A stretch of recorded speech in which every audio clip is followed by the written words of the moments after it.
Greetings, everyone. Hope all of you are having an absolutely fantastic day. We're back again with more Pathfinder, Wrath of the Righteous, and this time, want to go ahead and finish up this video on the subclasses that I enjoy the most.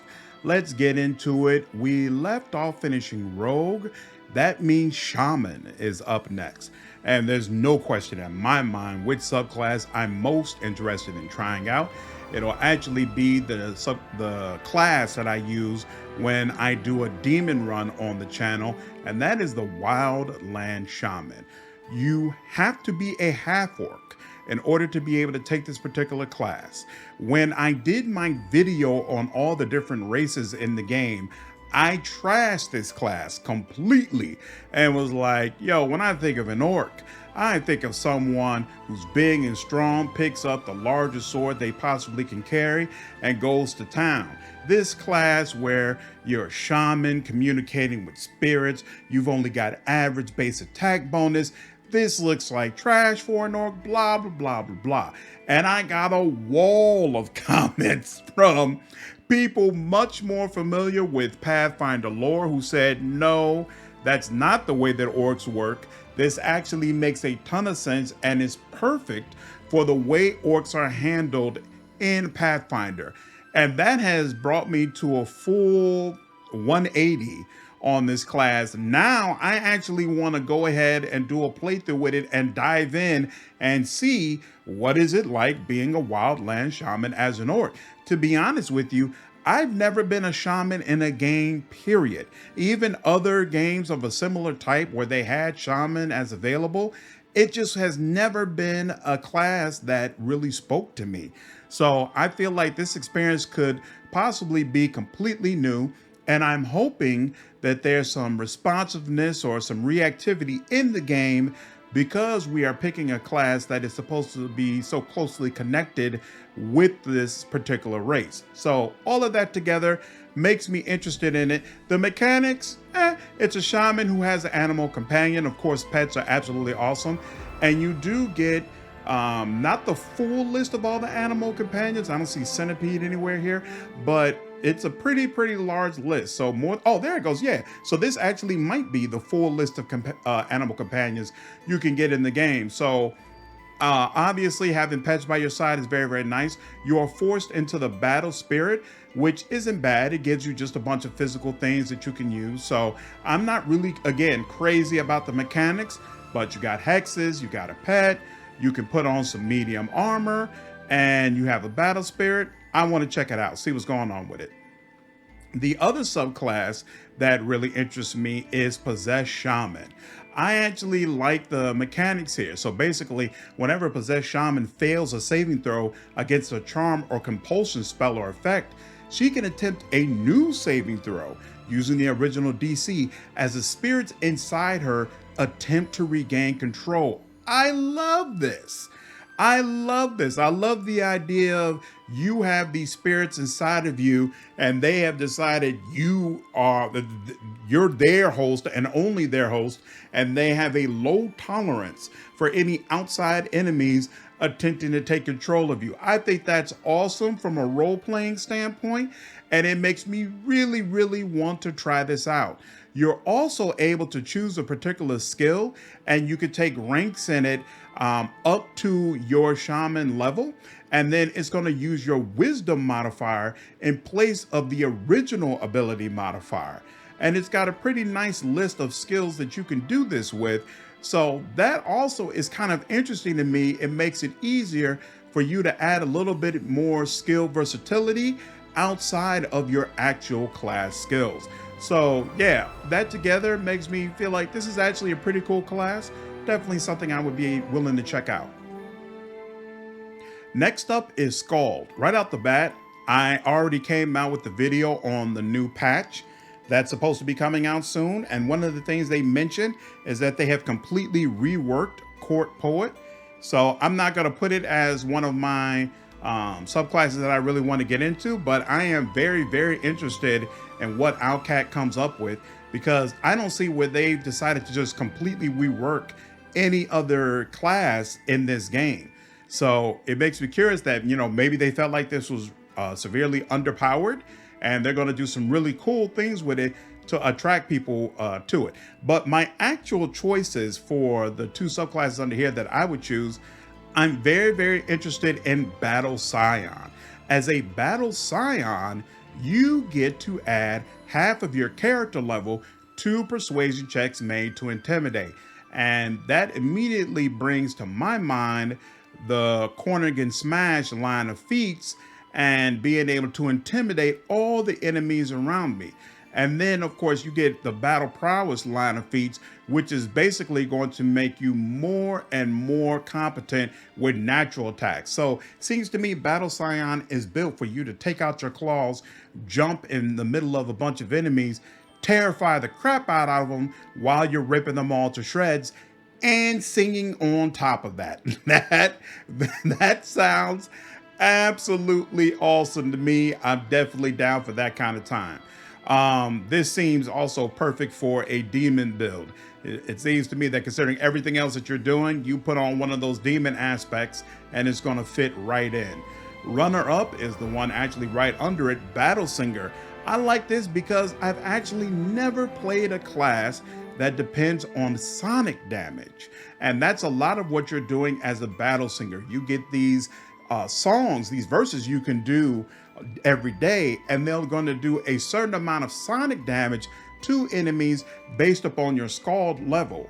And these verses build upon each other. So when you get to the third verse, or the final verse rather, it's going to do more and have a higher DC based upon how long you did this after you did first verse. So I really like the idea of getting abilities that kind of build upon each other, where it's almost like you're baking a cake, stacking the levels and just decimating your foes the whole time. And so that really appeals to me about this class.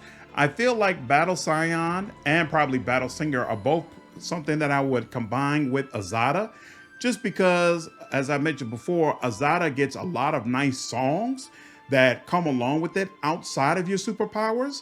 And so even though with these particular subclasses, they're not really focusing on the songs necessarily, so it doesn't smoothly fold into each other, but still, I just feel like we're just going to be singing around anyway, so might as well add a couple of songs on top of it. Why not? Next up is Slayer, and my favorite subclass under Slayer is Spawn Slayer. Now, in Spawn Slayer, you're going to get the studied spawn abilities, and they're going to increase as you go along in your levels, getting more and more powerful as you face larger and larger enemies in the game. And the reason why I love this is that by the time you get to the end of the game, you actually face quite a few gargantuan and colossal enemies, and they're almost always bosses, and they're almost always very, very difficult to deal with. And the Spawn Slayer is all about, hey, throw me in, coach, put me right in front of those big baddies and I will take them down by myself, no problem. I absolutely love that about this class, and I feel like it's probably not that great acts 1 through 3, you know, maybe even a little bit of 4, but it's an absolute monster in 5.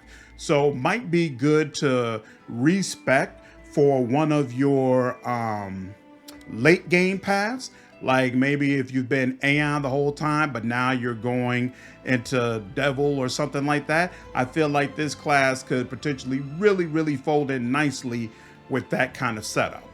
I'd probably combine a Spawn Slayer with the Trickster Mythic Path. I think Trickster just sounds perfect for the bigger they are, the harder they fall type of playthrough. So to me, they go hand in hand. If I was going to choose another subclass for Slayer, I'd probably go with Deliverer. So Deliverer has Divine Anathema, which if the study target's alignment is at least 2 steps away from that of the Deliverer's attacks deal an additional 2d6 points of damage and is considered divine power. And when you say 2 steps away, it means such as a lawful good deliverer fighting a chaotic good or lawful evil foe. I love this because I hear the criticism all the time, and to some degree, I do agree with it, that Owlcat, and by extension Paizo, don't do a good job of writing lawful characters.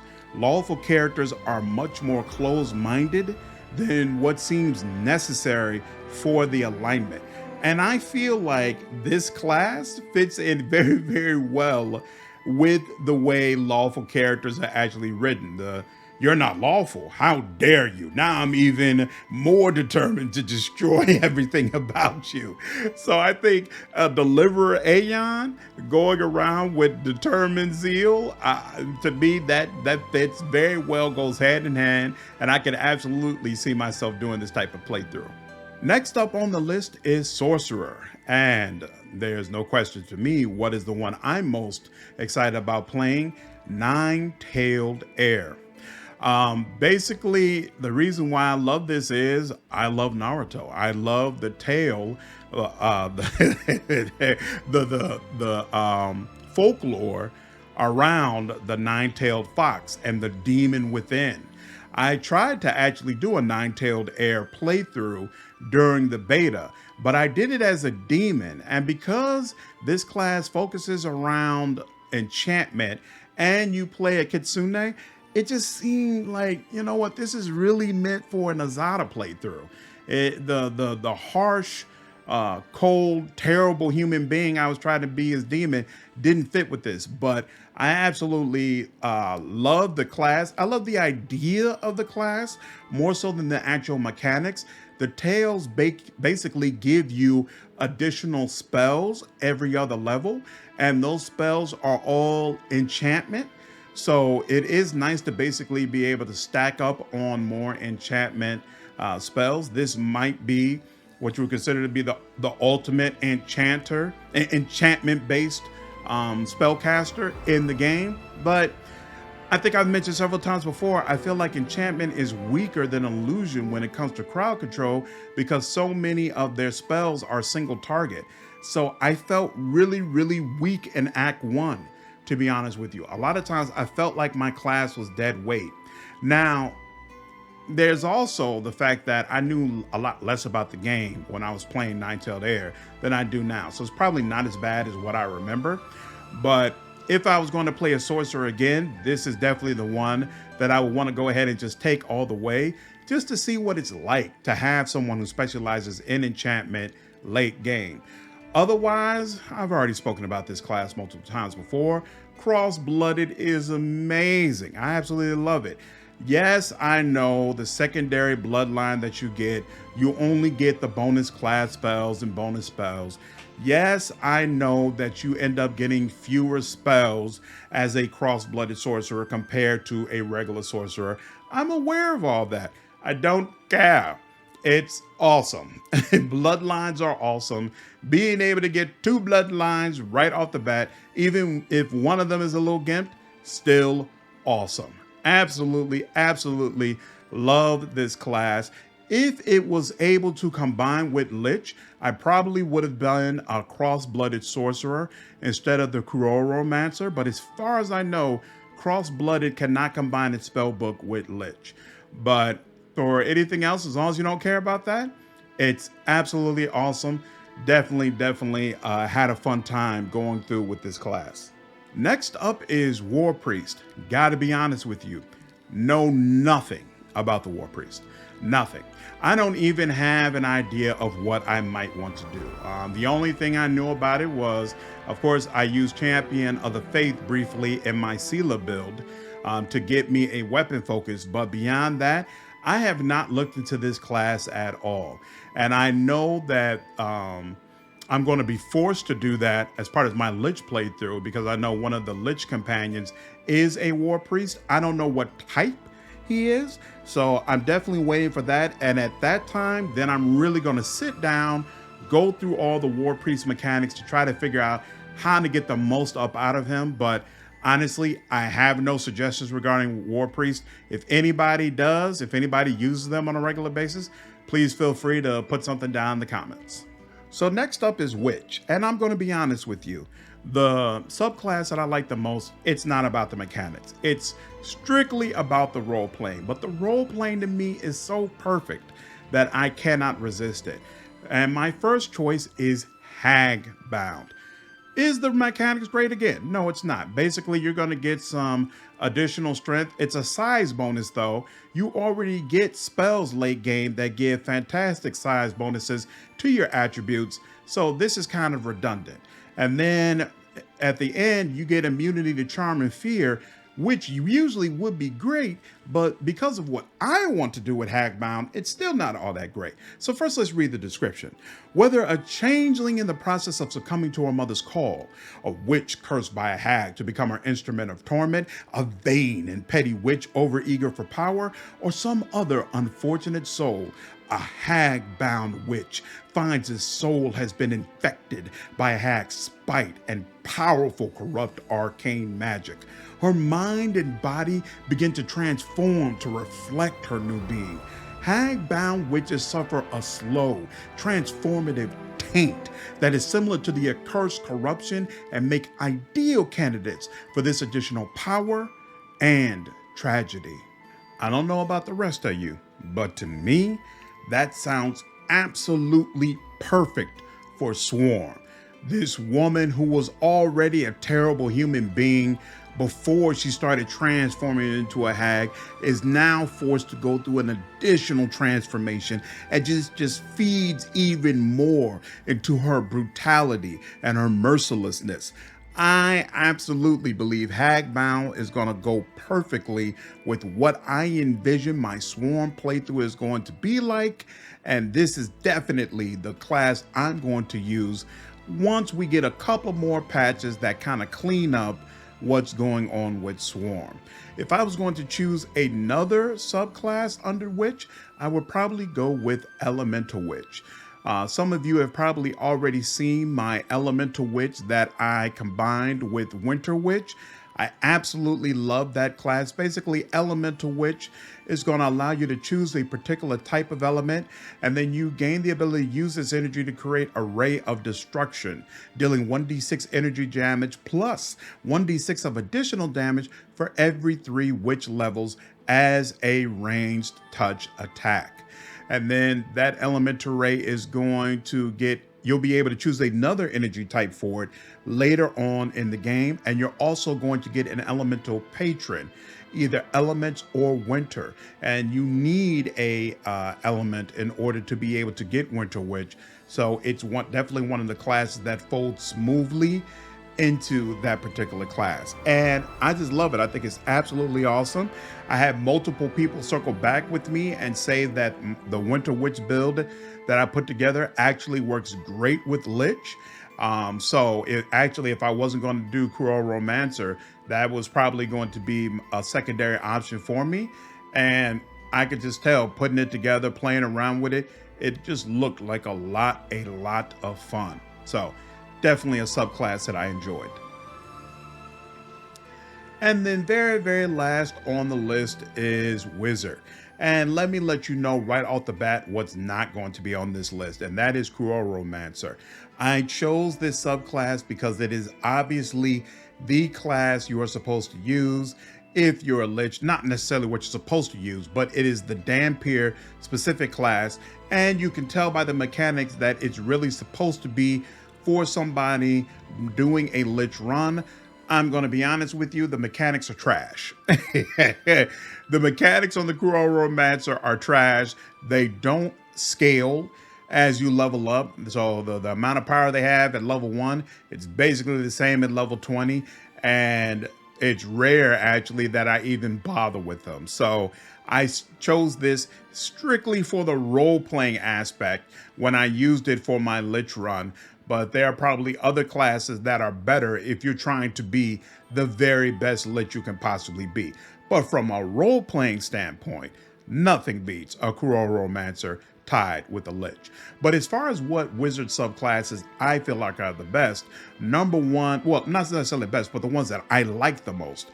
Number one on my list is the Elemental Specialist. So basically the Elemental Specialist allows you to select one particular element and then you can make it where all spell damage that you deal will automatically be of that particular element. So for example, you can say that fire is your particular element, and then you can cast chain lightning that actually does fire damage. And any items or effects that you have on you that increases fire damage will work when you do chain lightning. This is actually the class I'm going to use for my Azada build.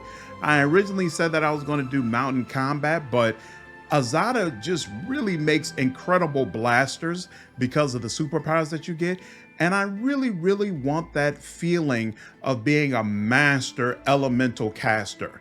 And of course, I'm not really getting that from Lich because it's all about necromancy and using death spells. So I'm having an absolute blast with Lich, but it's not scratching this itch. So when I do my Azada playthrough, I'm going to be an elemental specialist, and I'm probably going to do that hit 2 people at once with chain lightning that does fire damage type of build. And I already know, even without getting into it, it's going to be amazing, and I'm going to have an absolutely fantastic time. Really enjoy this class. Of course, you're a caster, so it's also going to go very well with Lich, and you could do it that way if you wanted to. Runner up on the list is actually Thessalonian Specialist. I like Thessalonian Specialist because basically you decide that there is one school of magic that you all the way specialize in, and you can then get additional slots for that particular school of magic. So when I was first thinking about it, I was going to really go with evocation, but honestly, again, I would use elemental specialist for evocation. So this might be what I would use if I was doing a crowd control type of caster, where I wanted more slots for my illusion spells, or I wanted more slots for my enchantment spells. This is going to give you the flexibility to be able to do that. And I just like it. I'm kind of an extremist kind of guy. You know, if I'm doing something, then I do it all the way. You've noticed in my builds, I'm not really big into multi-classing or taking different parts from a whole bunch of different places, trying to combine it together. I decide, okay, this is who I am. This is what I want to focus on. This is what I'm going to do. And then I stick with that. And Thessalonian Specialist really feeds into that part of my personality. And that is the full list of the subclasses that I've enjoyed. I really hope that you all like the series, that you got something out of it, that I was able to give you some information. If there's something I can go deeper into, if you want me to go through this prestige classes and talk about what are some of the things that I like for them, or even the ones that I haven't been through, at least we could talk about the mechanics, you know, and what I feel like are good combinations, I'm absolutely willing to do that. If that's the type of video you all be interested in, let me know what you all would like to see next. If you enjoyed this video, please leave me a like, share this content, and subscribe to the channel if you haven't already. I will see you all in the next video. Take care.